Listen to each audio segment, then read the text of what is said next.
everybody, I'm Heidi and welcome to another crafting program with AADL TV. And today I'm going to show you cardboard loom weaving, which is a really nice craft and doesn't really require too many materials. So should be things that you might have at home, I'm hoping. Before we get too much into it, just want to remind you guys that please like our videos that you've been watching if you've been enjoying them. Just go ahead and click on that thumbs up down there. You can also subscribe to our channel so that way you won't miss out on what's coming up next. Liking our videos though does help other people see our videos, so it kind of increases our popularity, and so then YouTube throws them out there into suggested videos that maybe other people haven't been seeing. So cardboard loom weaving. Today we're going to make I'm going to show you how I made a coaster. And the fringe on it came out a little bit shorter than I would have liked, but that's okay. It works just fine. And you may not like the idea of the fringe at all, and that's totally designer's choice. So for this you will need a piece of cardboard. Ideally you have some kind of yarn needle. Sometimes these come in plastic, not always metal. I just happen to have that one today. It's very helpful to have this for weaving in your tails at the end of the project, which I'll talk about more later. But if you don't have something like that, or even if you do, sometimes what I found really nice for weaving was using a chopstick, good old chopsticks all the time, or even a bamboo skewer. It's a little bit, smaller. So you can see with this one though, the wood, it starts to fray, and that causes it grabs onto the yarn. So if you are using a bamboo skewer, I would advise using the blunt side to weave, and I'll show you more of that later once we get to that point. And let's see, the other thing that's good to have is a fork. And now I'm also going to use a utility knife and this ruler to help me cut my cardboard. Those of you on the younger side of things, I'd advise have your adult help you with getting your loom ready as far as cutting it, because it's a really sharp knife. So let's bring the camera down onto the workspace and see how this works. Okay. So for making a coaster, I had one here to use as an example. I happen to have that lovely image of the Detroit train station. And so it's good to have that as a point of reference for how big your work is going to be. So I certainly don't need this whole thing of cardboard. That could be a bit cumbersome to work with. And also there's this piece, I want to trim that off, because it's just going to get in my way. But for now, let's see about how wide to go. It's good to have a few inches on either side of your workspace. So probably going to cut it just right about here. Don't have to measure anything too intensely. The other thing you may notice is I'm going to cut so the corrugation is running lengthwise of my loom. This is a little bit better integrity. You can see here already, if I was to do it with the corrugation running this way and working along that way, it's so easy to fold and crease. And you start to get a lot of tension as you're working, and so it's good to have something that's going to be able to hold up to that. So slide this over and cut.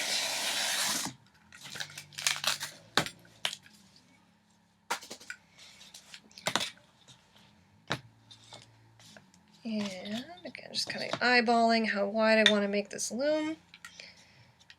And it's up to you depending on what kind of project you're working on. You could even make like a small little purse or something like that. You can't go too big with a cardboard loom, but you could definitely make a little satchel change purse.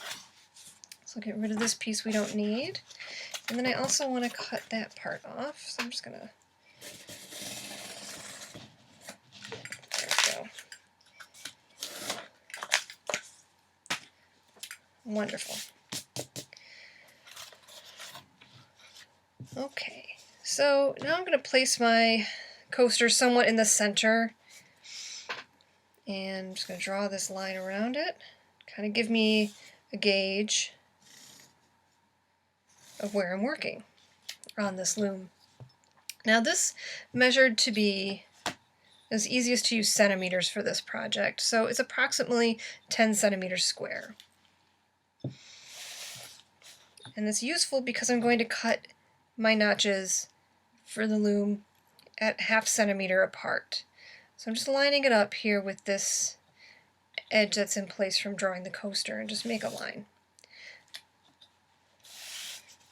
Now, I'm going to measure. I'll show you a little bit closer this way.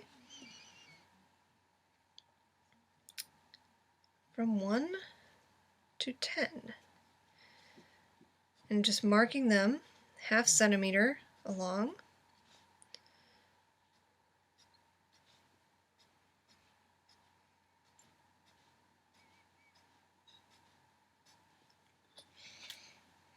And same thing down here.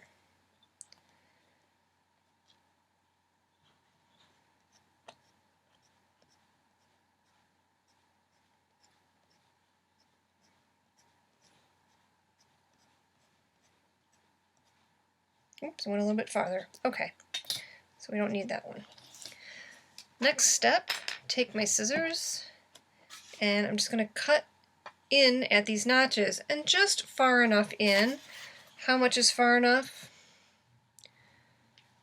Let's measure that. So I'm going to cut, it's probably about just under 1 centimeter. It's good to go in pretty deep.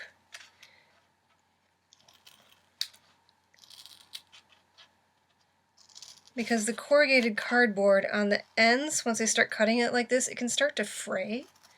And so if you go in a little bit deeper with the notches, it'll be just more secure for the warp.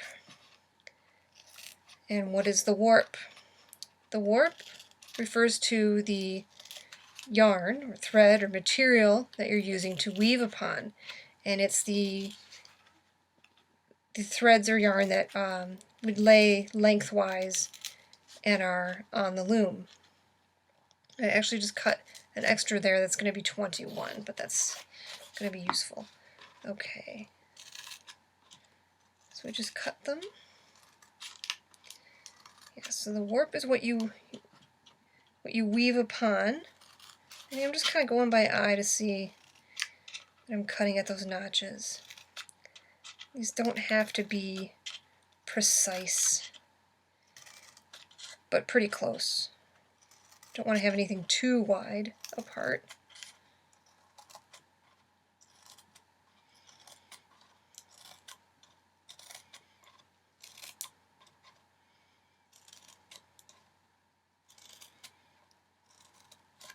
Okay, so I have these notches. Just take some yarn and start warping our loom.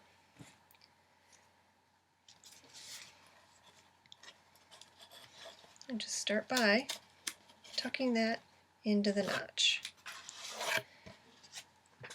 It's useful also to have some Scotch tape or tape of some kind so I can hold this tail secure off to the side on the back. And now just follow down to match up with that other notch and tuck it in. When you turn it over, I'm going to go to the notch right next to the first one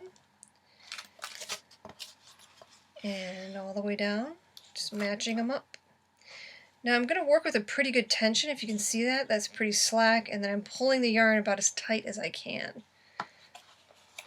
Because you want to keep your warp threads really, really tight. Which is, again, that's why it's good to have the cardboard corrugation running the lengthwise, so that as the tension, or as you're keeping it tight, it's not causing the cardboard to collapse.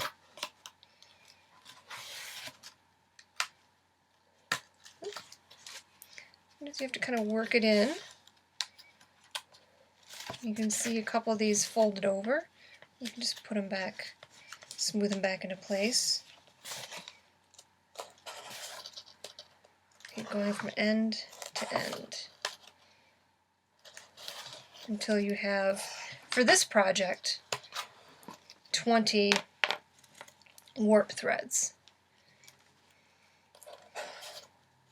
And now the weft, or it's even sometimes called the woof, is what is meaning by the threads that weave in and out or over under the warp. So I have one, I believe, that I've already prepared, so we don't have to go through this whole process of warping this piece. I think you can kind of get a sense of how this works, right? Just going from end to end. I don't know, maybe we'll just finish this one.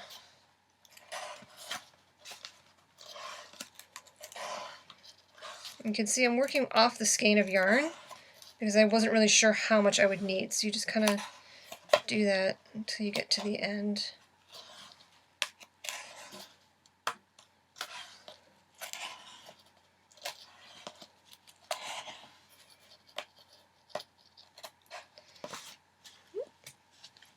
So I have 1, 2, 3, 4, 5, 6, 7, 8, 9, 10, 11, 12, 13, 14, 15, 16, 17, 18, 19, 20. Excellent. Piece of tape.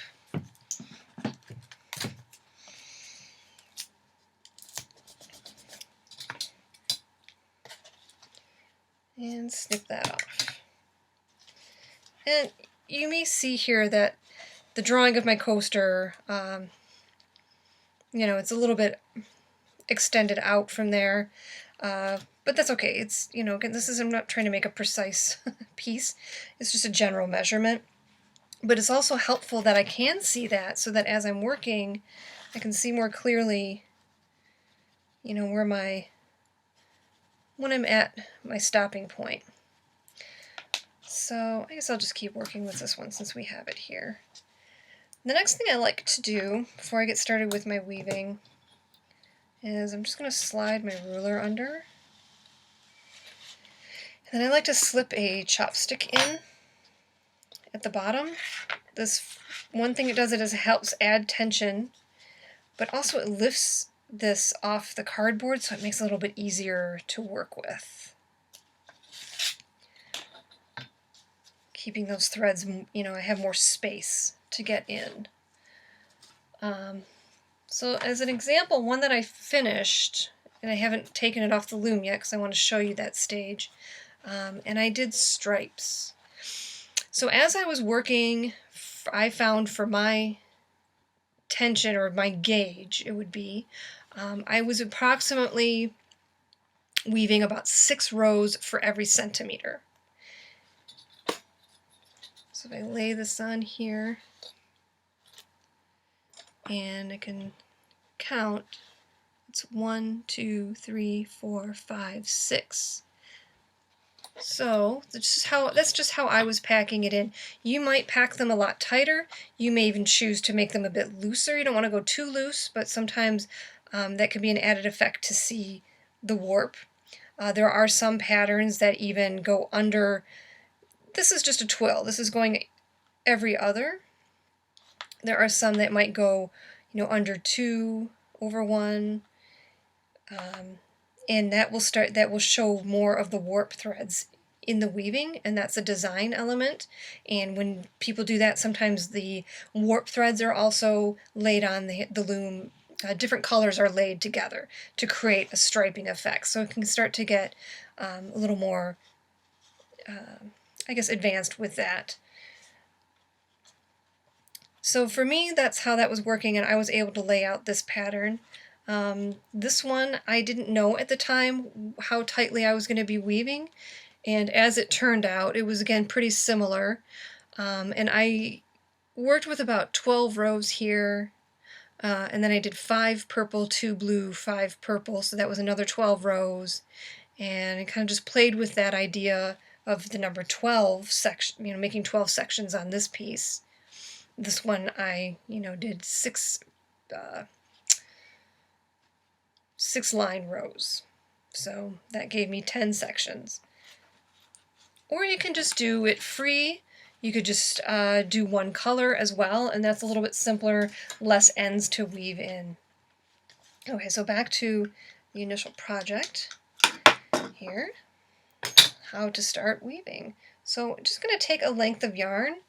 I tend to use, I'll just tilt this back up to show you one way to measure a good amount is to take from one fingertip all the way to the next fingertip. And that's a good working length of yarn for this. You could even go a little bit further or a little bit longer. The longer your yarn, the less tails you'd have to weave in, ideally, depending on your striping pattern. But also the longer it is, the more sometimes it tangles as you're working, and that can get a little bit frustrating. So you'll just find what works best for you as you play with this. So I'm going to tilt this back down and show you how we weave on our loom. So I have this needle I could use. It's really helpful for picking up, but I can only pick up a few at a time because it's so short. They do make needles, weaving needles that are much longer, obviously for that purpose. But today I'm going to show you how you could use something else. I like to sometimes use the bamboo skewer, again working with the blunt end. So as if this was my needle, that's my needle point. I'm going to lay the string or this yarn on the bamboo skewer, get a piece of tape, and secure it.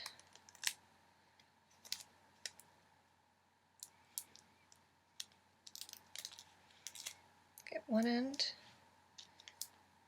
and there we go, roll it on there.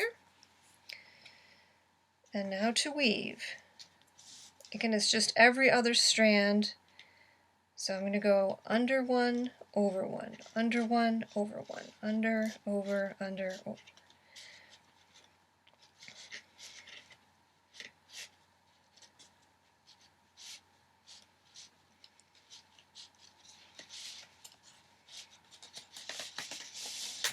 Pulling it through almost all the way. But I do want to leave a bit of a tail because at the end, need to weave that into the project. I'm going to bring my fork into this now to kind of tamp it down.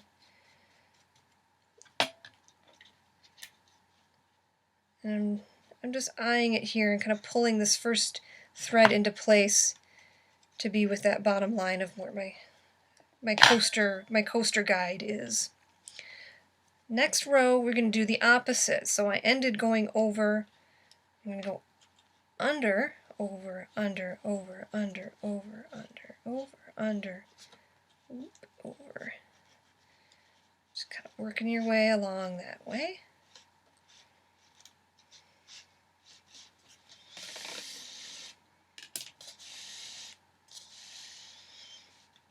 The first couple rows can be a little bit fiddly, but once you get your foundation in place, you have a nice solid base to work on.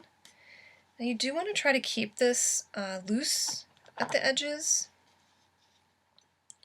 because if you make it too tight or pull it too tight, it starts to pull in the sides of the weaving and it gets very distorted.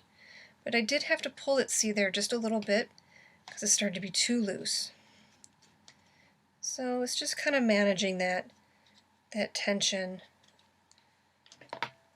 and you will find your way. Just make sure to keep that tail kind of out of the way. And now the next row, again doing the opposite.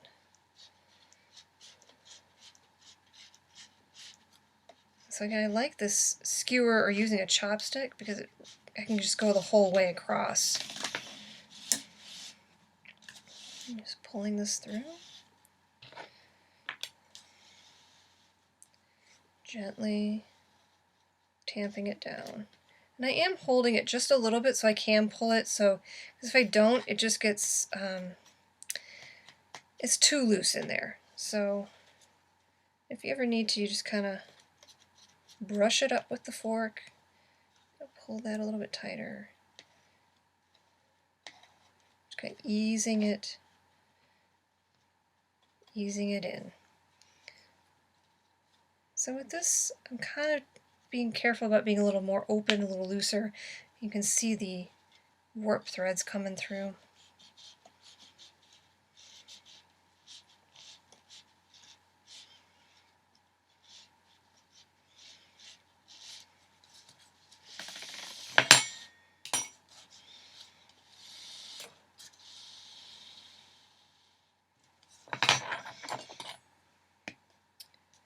So it's a little awkward for me on this side because I am right-handed. I try to be ambidextrous. Just, I guess I have to try more because it just still feels awkward. And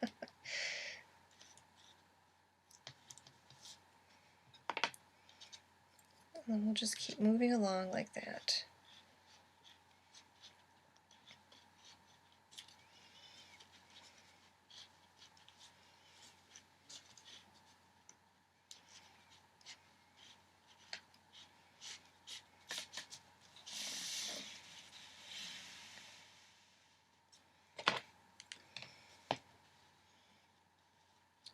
Okay, so we've got a few rows down. We've got about 5 right now. And perhaps you want a different color now. I'll go with this blue. And I'm just going to pull off some. It feels about the right working length for me.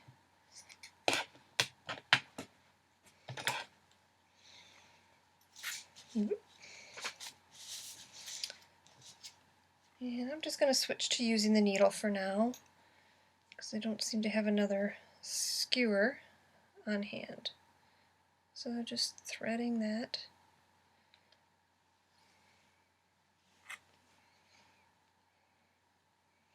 So since I ended on this side, I'm going to start on this side.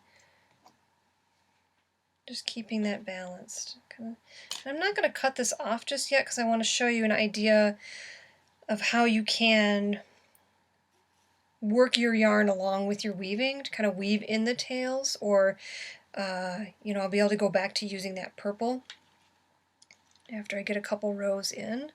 Maybe I want to switch back to purple, and I can just keep working with that length of yarn that I've already cut.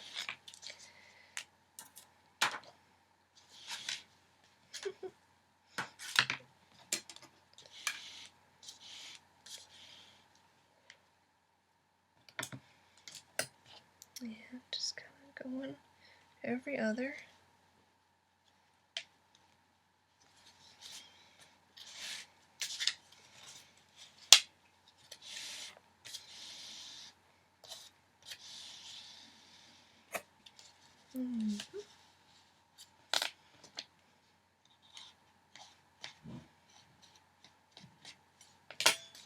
Tamping that down, getting to the other side.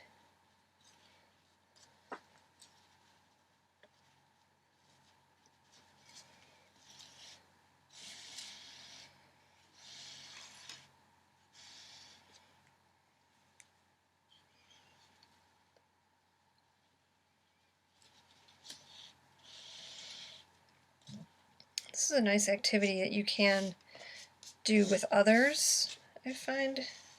Oops, as soon as I say that. There we go.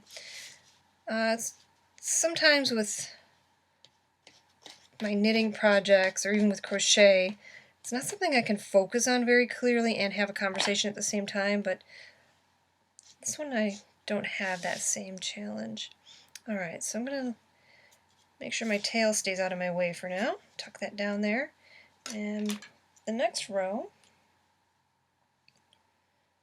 I'll show you how. I'm just going to lay this purple strand along the edge, and that's going to start to make it part of the warp a little bit. So as I weave, it just kind of stays there. And that's what I did on my that other one that was striped. So I didn't have to keep cutting new lengths of yarn, and I don't have as many tails to weave in. So it's great, especially if you want to do a narrow stripe pattern. Like maybe you only want to do a set of 2 or 3 rows of one color and keep changing it. I'm going to go back.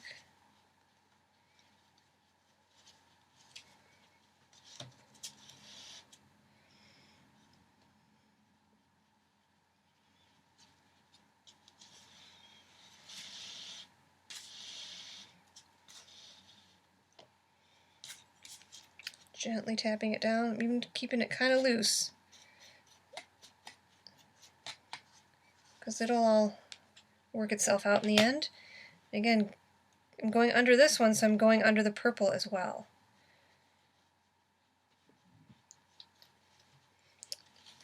The only kind of problem with this is sometimes it doesn't keep your edge as neat and clean as maybe you'd like it to be. So it's just your preference. You know, kind of decide how you want to go about it. Alright, so I'm going to move on to showing you the finishing stages. Okay. So this is a good example of, this one you can see there's a crease here.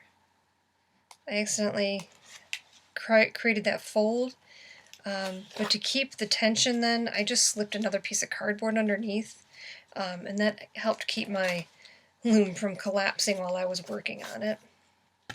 Just another tip. And also, this one, well, and this one that I cut, you know, it's possible to make 2 coasters on these. And then when you would cut it off, you would still have enough to tie, you'd have enough lengths to tie your fringe and to tie up your ends. For now, I'm just going to cut this off.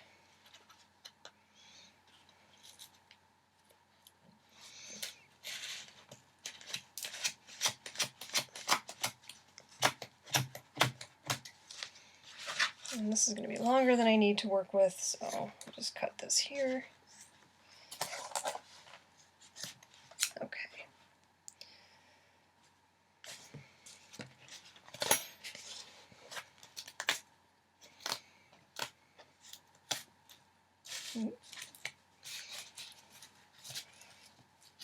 That's really on there.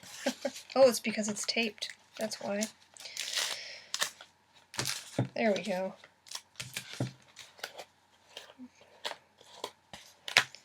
So gently pulling it off, hopefully without distorting it. And I'm going to show you one way to tie this off. You can kind of develop your own plan. It's basically just tying a knot at the base. So I'm going to cross right over left, and then just pull it up so that the right one is laying up. And now this is my new right, over left.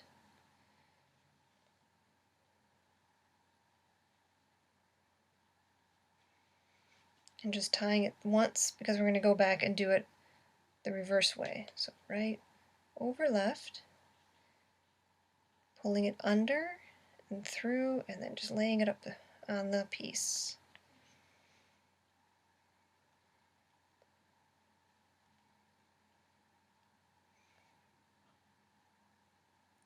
And then once you've tied everything off, and I just forgot what I was doing there. Oops. Once you've tied everything off, that's when I'll weave in the tails, because this is going to help secure the woven piece. If you try to weave the tails in now, it's just things are sliding around too much.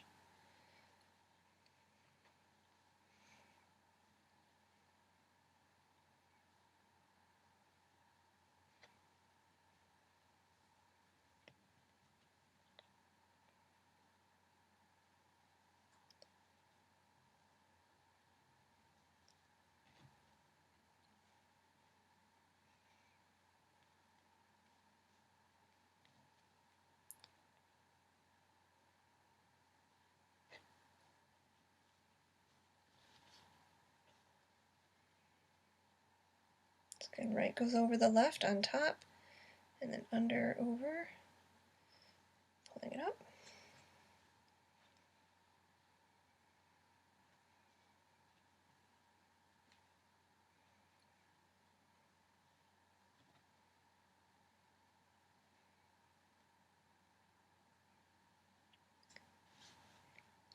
Now I've done a couple takes on this, so I'm guessing, I don't recall this take around if I mentioned that I'm just using a basic acrylic worsted weight yarn, because it's inexpensive and it just really holds up well for different kinds of crafting, so I like to have yarn like that on hand. Okay, so I did one side. And now I'm going to flip this over and go back in the other direction. And you could even do this for a few rows. I'm just going to do it to show you a couple times, just for 2 rows.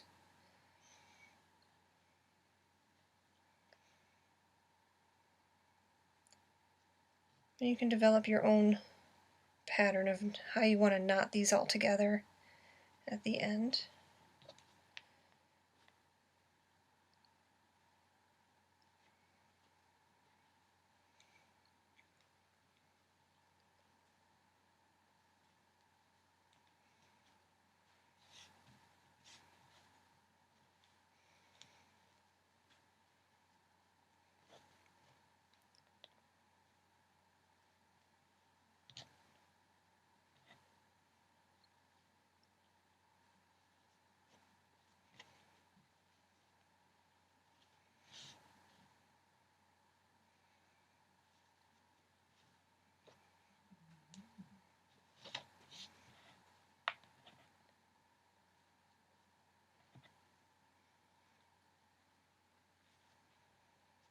It'll be pretty secure.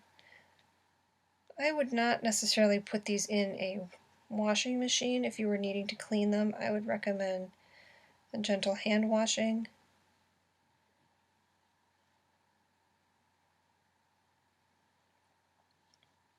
But I just tend to have that behavior where I think anything I make is going to just fall apart. So I usually overly secure my tails and knots.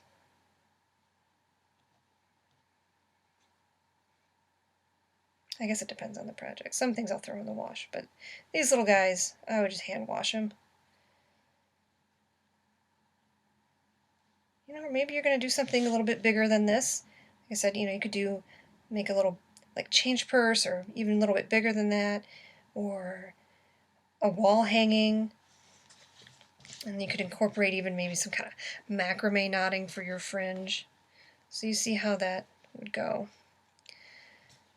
So this side is pretty secure. I'm going to move on to showing you how to weave in the tails. Unfortunately, these I did not leave very much on the end. And sometimes people I've seen will even tie a knot at the beginning of their first row. Like you'd tie this, when it was on the loom, tie a knot around it to kind of hold it in place.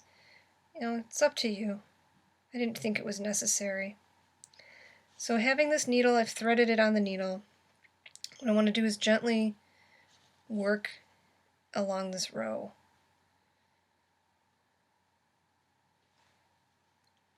And that's why it's good to have this blunt tip needle too, because it won't split the yarn. And you can see, maybe you can see, in between these there's that purple. Between this one there's the green, that I was carrying it along the weave. Alright, so I'll just pull this through gently.